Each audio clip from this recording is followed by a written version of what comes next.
The following is a presentation of Apologetics Press.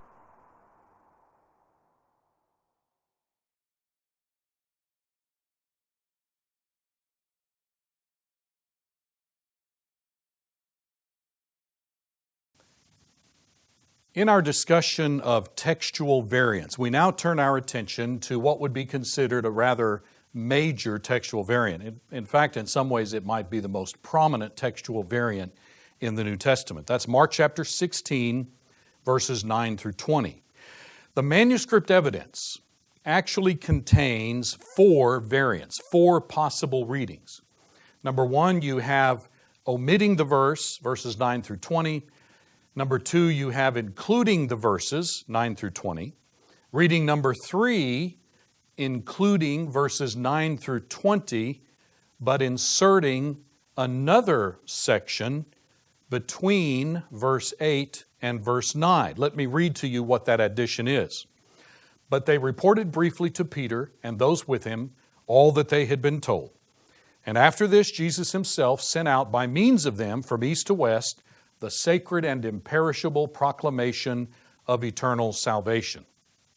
That's textual variant number three, inserting those words after verse 8, but before verses 9 through 20. And then reading number four, to include verses 9 through 20, but to insert between verses 14 and 15 a very lengthy section that I won't bother to read to you. You can go online and Google this and see for yourself what those words are, but it's a rather lengthy section that has been inserted. Now notice that only one Greek manuscript actually has that last reading, where you have between verses 14 and 15 another lengthy section. Codex Washingtonius, which is a 5th century manuscript, but that's the only Greek manuscript that actually has that reading. And reading number three, that includes verses 9 through 20, but inserts that paragraph between verses 8 and 9. External evidence for that is very weak. In fact, it's a classic case of conflation because it incorporates both verses 9 through 20 as well as the shorter ending that came forth. So that really leads us back to the original two readings. And so we have either include verses at 9 through 20 or omit them. Here's what the American Standard Version footnote says. If you were to open an ASV, here's what is stated at the bottom of the page. The two oldest Greek manuscripts and some other authorities omit from verse 9 to the end. Some other authorities have a different ending to the gospel. Now that's a fairly complete or a very valiant attempt to represent the manuscript evidence. Now, if you were to go to the NIV, the New International Version, here's what their footnote says. The two most reliable early manuscripts do not have Mark 16, 9 through 20. May I kindly suggest to you that is a misleading statement. Well, what's misleading about that footnote? Well, that kind of a marginal notation fails to convey to the reader the larger picture that the external evidence provides for this passage, including additional Greek manuscript evidence. They just zero in on two. Well, those two don't have it, but there's many that do, to say nothing of the ancient versions and all of those patristic writers. So that can be very misleading to make such a statement for an English audience that doesn't have the wherewithal to make sense of it. Well, those who favor omission of verses 9 through 20 do so based primarily on two pieces of evidence. Number one, the external evidence for exclusion of the verses, based upon the very prestigious Codex Vaticanus and Codex Sinaiticus. Do you understand what I'm saying? I'm saying that those who exclude it depend heavily upon what they consider to be the superiority of the Vaticanus and Sinaiticus. They tend to give more weight to what those two manuscripts do. Number two, those who favor omission of the verses also rely very heavily on the internal evidence consisting of the presence of several words which they deem non-Markan. That is, they are words that Mark does not use anywhere else in the book. And there's a number of these. So they think, well, that's internal evidence that somebody else wrote this. This is not the way Mark would write. Let me take you very quickly through external evidence for inclusion of verses 9 through 20. This evidence, I'm telling you, is vast and it is diversified in terms of geographical distribution and in terms of age. And even though Sinaiticus and Vaticanus do not have it, the third of the big three unsealed manuscripts, Alexandrinus, does have it. Notice the apparatus at the bottom of the page, which gives inclusion, or rather omission, an A rating. And yet when you skip down to the indicator that says add verses 9 through 20, you see there that Alexandrinus is the first witness that they show for inclusion. Now let me make a couple of observations right off the bat. Vaticanus is a half-hearted witness for the omission of Mark 16, 9 through 20. Because you see, after the subscription at the end of the book, the remaining greater portion of that column in Vaticanus, I'm going to show you an image of it. In Vaticanus, there are 3 columns for each page, and Mark comes to an end in the second column, and yet the rest of that column is vacant, and the entire next column, to the very end of the page, are vacant. But if you look at Vaticanus, at the Vaticanus manuscript and all the other books of the New Testament, there is no other instance of this in the whole New Testament portion of the manuscript. The next book in every other instance begins on the very next column. There's not a big space, a column and a half left as there is at the end of Mark. Here is an image of that. And notice how the subscription comes to a close. According to Mark is what that means, kata markonum. And then you have nothing else, and then the entire third column is left vacant. Here's just an example of how at the beginning of Mark, notice this, I've backed up and shown you the end of Matthew. So Matthew ends, kata Mattheon, and then the third column begins Mark. And I could take you through all of the other images of that facsimile of Codex Vaticanus and show you that's the practice of that scribe throughout the book. So it's peculiar. You know, scholars have been perplexed. Why does Luke not begin at that third column? Why is it left blank? And therefore it's speculated, well, he knew that there perhaps was something else that goes there, or he himself had a question about it. Let me show you a chart that shows the manuscript evidence, including the ancient versions and the patristic writers. In this chart, the red shading shows those sources that support Mark 16, 9 through 20. The yellow shows those who do not include it. Now notice under Greek manuscripts, first column, 4th century, they have Vaticanus and Sinaiticus. So see, they put a lot of weight there and say, look, you know, these are old manuscripts and they support it. But it's as if they're just conveniently ignoring the fact that when you move over to the second column under ancient versions, you have a Curetonian Syriac. In the 2nd century, you got Coptic Sahidic. In the 3rd, moving to the 4th, and look at the 5th and the 6th, and then move over to the patristic writers. You have quotations by these men going all the way back to the 2nd century and continuing right on down. So that's pretty strong evidence in terms of external evidence. And notice that's what that consists of. Is there some strong external evidence for omission? Yes, and they're shaded there in yellow. But there is tremendous external evidence for inclusion. In my personal opinion, it makes no sense to pit Sinaiticus and Vaticanus against such a wide array of external evidence to the contrary. And in fact, Sinaiticus and Vaticanus frequently differ with each other. So their combined testimony, even though you could consider it strong, I believe it's insufficient to overthrow the weighty external evidence for inclusion of the verse.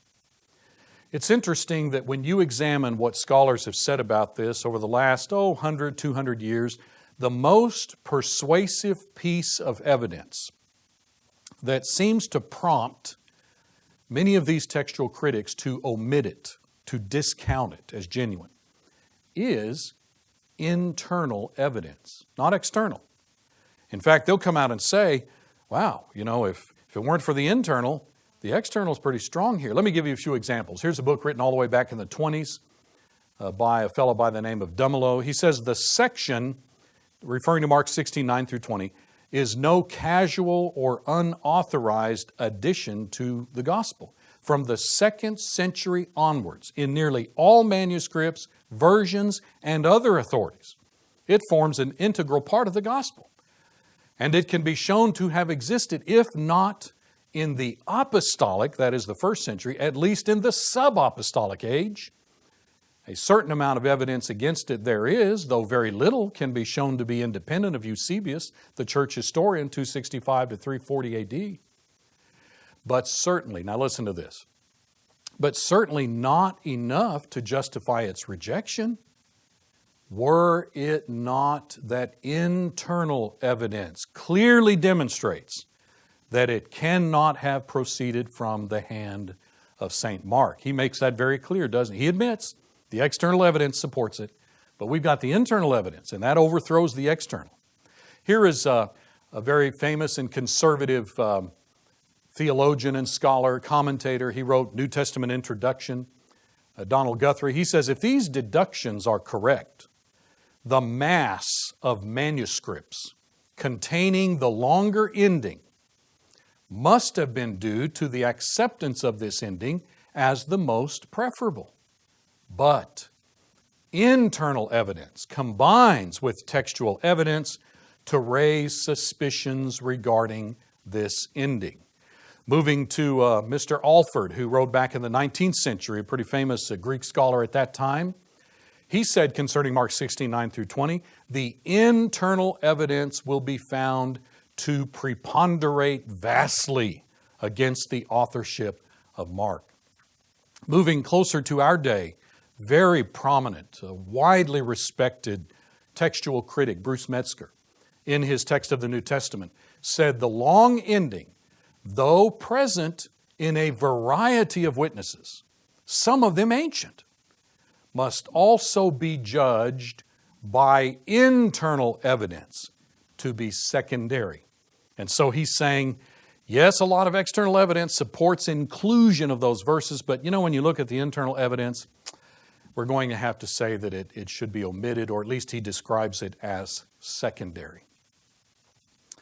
Well, I ask you, what is this internal evidence that is so powerful, so weighty, and so convincing that it causes many scholars over the last 100, 200 years to exclude Mark 16, 9 through 20 as having come from the hand of Mark, the inspired writer? Well, they say that the vocabulary and style of verses 9 through 20 are deemed non-Markan. Specifically, they have pinpointed 17 words and phrases in those verses that are not used by Mark elsewhere. That sounds pretty impressive. Here's John writing along, chapter 1, chapter 2, chapter 3, right on down to chapter 15. He comes to chapter 16.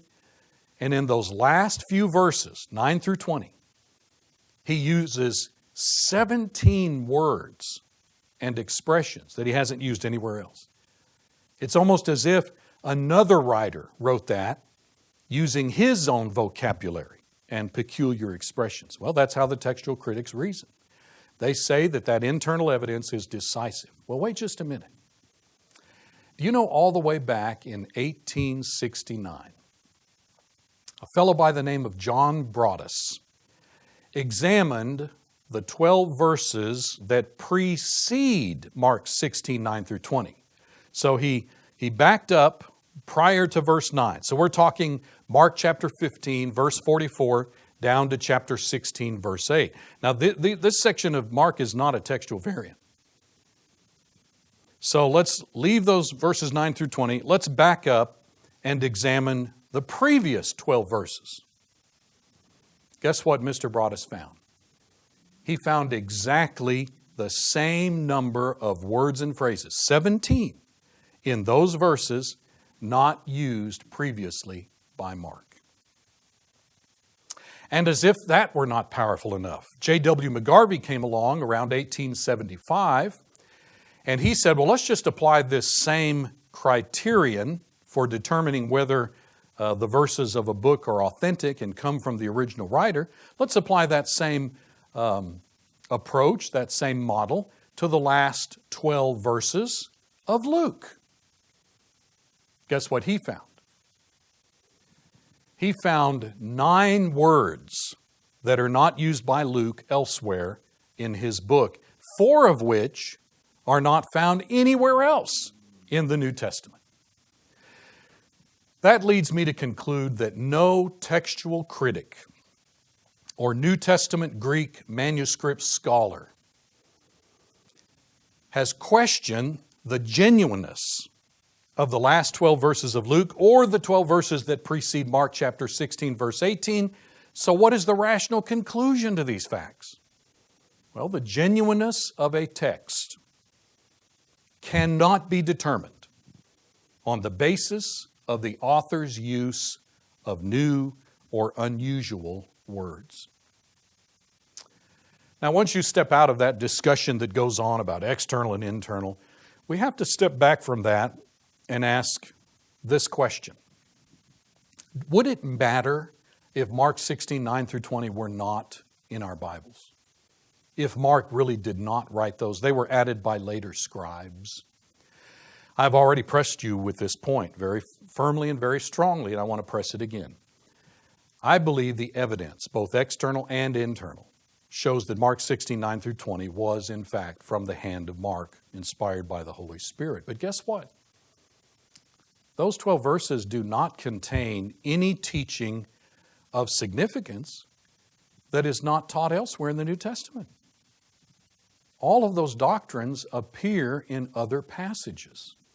And so if that passage were in fact spurious, if it were not to be there, we lose nothing. Someone says, well, that's where he who believes and is baptized shall be saved. Well, wait a minute.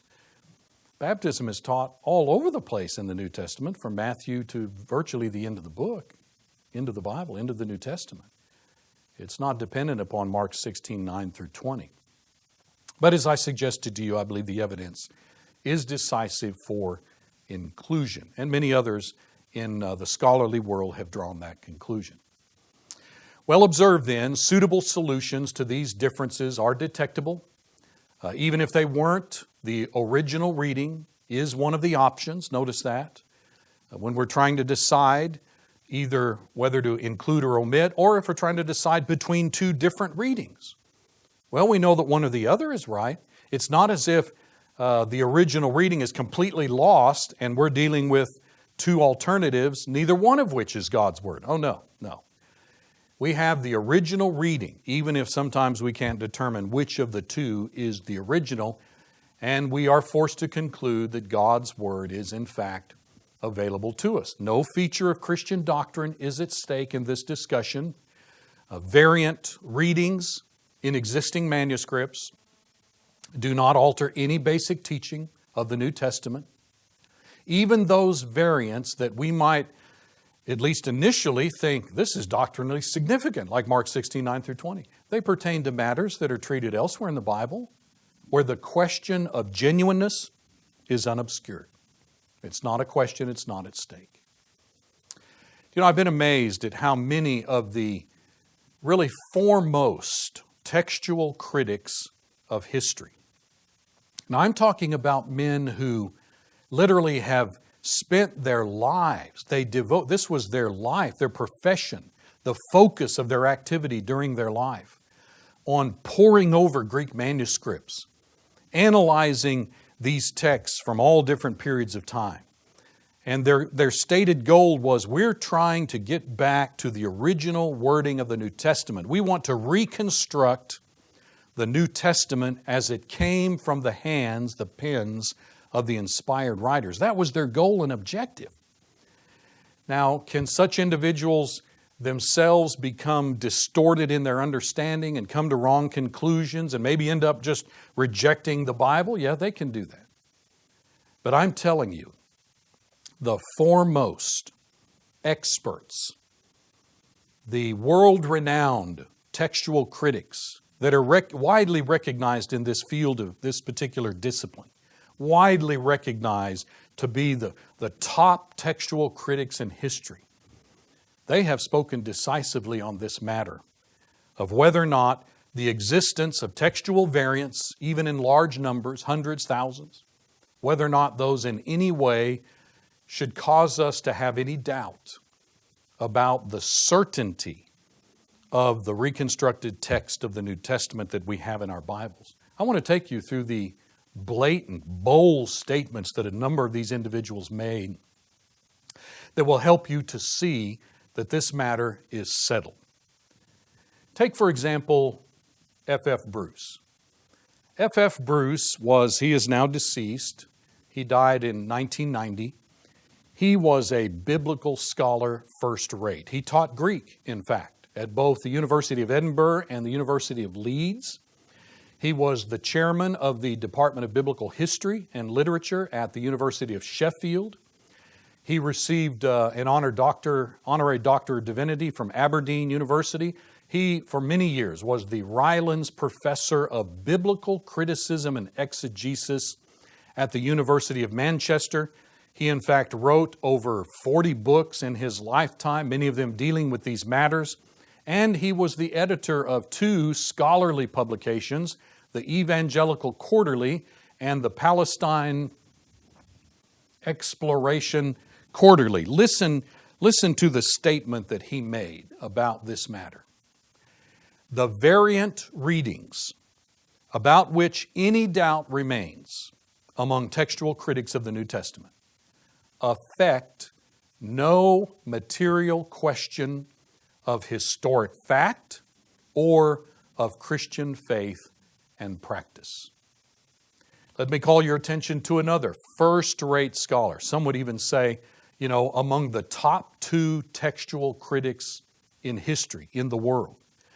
And that, of course, would be Bruce Metzger. He, too, died fairly recently, 2007. He was a Greek scholar, a scholar of New Testament and New Testament textual criticism. He taught at Princeton Theological Seminary for 46 years. Recognized, he was in many ways the recognized authority on the Greek text of the New Testament. He served on the board of the American Bible Society. He was the driving force behind the United Bible Society's series of Greek texts. They put out several editions over the years since the 60s.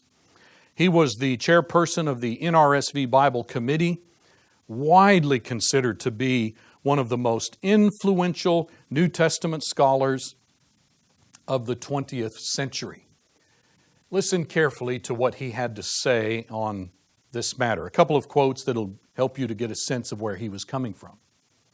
He said, even if we had no Greek manuscript today, by piecing together the information from these translations, just the translations, from a relatively early date, we could actually reproduce the contents of the New Testament. In addition to that, even if we lost all the Greek manuscripts and the early translations, we could still reproduce the contents of the New Testament from the multiplicity of quotations in commentaries, sermons, letters, and so forth of the early church fathers. That's astounding. He's making it clear that we've got so much evidence for the New Testament that you could lose massive sections of evidence and still be able to go back and ascertain how the New Testament originally read. He even made the statement, when people say, the New Testament is the book of 50,000 errors, like that article from Look magazine all the way back in 1952. And since then I've seen People say, oh, the Bible has, the New Testament has 100,000 errors. Well, wait a minute. Bruce Metzger said, if a single word is misspelled in 2,000 manuscripts, that's counted as 2,000 variants, 2,000 differences. So you see, to throw out 50,000 or 100,000, again, that's misleading. It is misleading. It is sinister. It's misrepresenting reality. It's giving the impression that the Bible is corrupted. You can't sort it out. That is simply not true. These variants, not as many as they are trying to make it out to be, and the ones that we have are decipherable. Let me call your attention to two other scholars that received world renown in their work on this matter in the 19th century. We have Brooke Foss Westcott, who died in 1901. He was a British bishop, biblical scholar, theologian in Durham, England. He held the Regius Professorship of Divinity at Cambridge. His close friend was Fenton John Anthony Hort, who died in 1892. He was an Irish theologian and also a professor at Cambridge. These renowned textual critics co-edited the New Testament in the original Greek in 1881. That was a Greek text. We now have additional Greek texts that have been produced since that time, but at that time, this was the premier Greek text. They had gone back and combed through all of the manuscripts that were available at that time, and they put together a Greek text. By the way, you can get this very easily online and look it over yourself and look at the comments that they make about it. Whatever disagreements we may have with these two men, Westcott and Hort, about some of their ideas, some of their philosophy about transmission, more specifically about translation and text families and so forth, and certain text types. They kind of are the fathers of generating that theory about, well, manuscripts fall into specific text types, and that determines how important or how primary that particular manuscript is in sorting out the truth, even if you don't agree with that. These two men, I guess you could say, drank, ate, slept, lived, and breathed New Testament Greek. They undoubtedly could pick up a manuscript and read it like you and I look at an English manuscript and are able to just immediately see what's being said. I would place a great deal of stock in these fellows if you really want to answer the question, has the Bible been corrupted? Has the New Testament been distorted and we can't be sure what it reads? These men ought to be considered, their opinion, because they were far advanced from many of us in our ability to have facility with the Greek language and with reading ancient manuscripts. Well, here's what they said.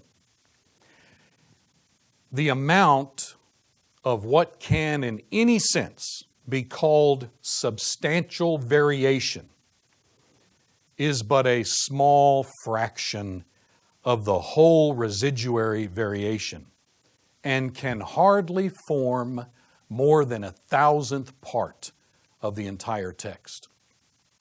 They also said, since there is reason to suspect that an exaggerated impression prevails as to the extent of possible textual corruption in the New Testament, we desire to make it clearly understood beforehand how much of the New Testament stands in no need of a textual critic's labors.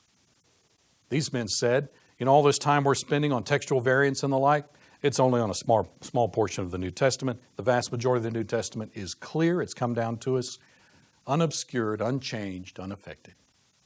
What about J.W. McGarvey? J.W. McGarvey was a very prominent scholar who lived, he was actually born in 1829, died in 1911, a minister, an author, preacher, educator. He taught for 46 years in the College of the Bible in Lexington, Kentucky. He served, in fact, as president of that institution from 1895 until, I believe, his death in 1911. Listen to this observation he made in his tremendous volume, Evidences of Christianity. You ought to get a copy of it. all the authority and value possessed by these books when they were first written belong to them still. Let me throw in a founding father of America, Elias Boudinot, who served as president of the Continental Congress for a certain period. You know, he's the fellow that many years after the founding, when Thomas Paine wrote his infidelic Age of Reason, in which he blasted Christianity and so forth, well, Elias Boudinot stepped up to the plate, and he, in 1801, released a volume entitled The Age of Revelation. Notice that, not the age of reason, human reason apart from God, but no, the age of revelation, the age of revealing information from God. You ought to get that. I think it's over 300 pages, but it's worth looking at. And it's certainly a far cry from Thomas Paine's work, The Age of Reason, which has made the rounds in American universities and instilled doubt in young people all over our country. Look what Elias Boudinot said on this matter. The facts upon which the Christian religion is founded have a stronger proof than any facts at such a distance of time, and that the books which convey them down to us may be proved to be uncorrupted and authentic with greater strength than any other writings of equal antiquity. That's an astute observation, and certainly one that is absolutely accurate. Then let me take you to yet another very prominent scholar. Benjamin Warfield also lived in the 19th century, died about 1921. He was professor of theology at Princeton Seminary from 1887 to 1921 when he died.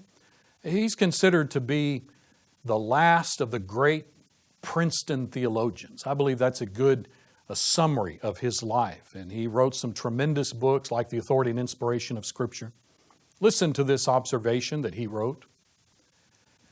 Such has been the providence of God in preserving for His church in each and every age a competently exact text of the Scriptures, that not only is the New Testament unrivaled among ancient writings in the purity of its text as actually transmitted and kept in use, but also in the abundance of testimony which has come down to us for castigating its comparatively infrequent blemishes. He also said the great mass of the New Testament has been transmitted to us with no or next to no variation.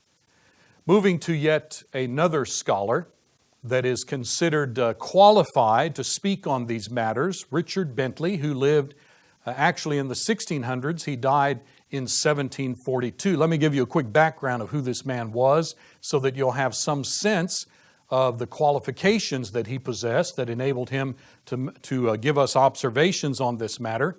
He was an English classical scholar, critic, and theologian. He was master of Trinity College at Cambridge. He was the first Englishman to be ranked with the great heroes of classical learning. He was known for his literary and textual criticism. In fact, he was called the founder of historical philology. And he is credited with the creation of the English school of Hellenism. Listen carefully to this quote, which certainly penetrates and gets down to the point. He said, "The real text of the sacred writers does not now, since the originals have been so long lost, lie in any single manuscript or edition, but is dispersed in them all. 'Tis competently exact indeed, even in the worst manuscript now extant, nor is one article of faith or moral precept either perverted or lost in them." Let's turn to yet another renowned scholar, extremely eminent and competent, Sir Frederick George Kenyon, who lived from 1863 to 1952. Widely respected, eminent British paleographer and biblical and classical scholar. He occupied a series of posts at the British Museum during his lifetime and was president of the British Academy from 1917 to 1921. He had some very insightful things to say about the text of the New Testament and its preservation because he spent so much of his life examining it. He said, for example, the interval then between the dates of original composition and the earliest extant evidence becomes so small as to be in fact negligible. And the last foundation for any doubt that the Scriptures have come down to us substantially as they were written has now been removed. Another statement that he made in his book, The Bible and Archaeology, he said both the authenticity and the general integrity of the books of the New Testament may be regarded as finally established. He also said, it is true, and it cannot be too emphatically stated, that none of the fundamental truths of Christianity rests on passages of which the genuineness is doubtful. He also said, one word of warning must be emphasized in conclusion. No fundamental doctrine of the Christian faith rests on a disputed reading. Constant references to mistakes and divergencies of reading might give rise to the doubt whether the substance as well as the language of the Bible is not open to question. It cannot be too strongly asserted that in substance, the text of the Bible is certain, especially in this case, the case with the New Testament.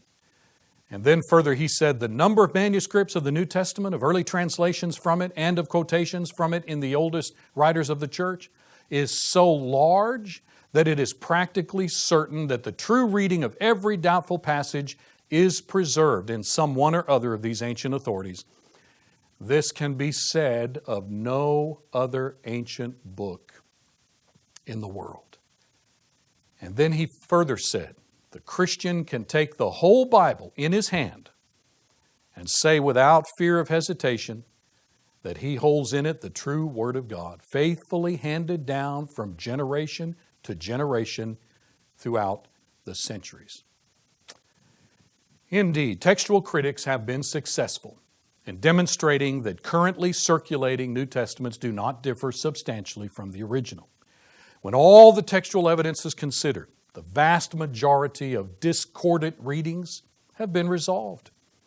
And consequently, we've been brought to the firm conviction that we have in our possession the New Testament as God intended. Alluding back to Westcott and Hort, we can confidently affirm that we have 999 1,000ths of the original New Testament intact. The remaining 1,000th is inconsequential. Well, I hope that you have enjoyed this section of our study dealing with textual variants, and in our final sessions, we'll move more to the question of translation philosophy. How do we get from the Greek manuscripts into English? I look forward to studying with you on that matter very soon. This has been a presentation of Apologetics Press, an organization dedicated to the defense of New Testament Christianity. Visit us on the web at apologeticspress.org or call 800-234-8558.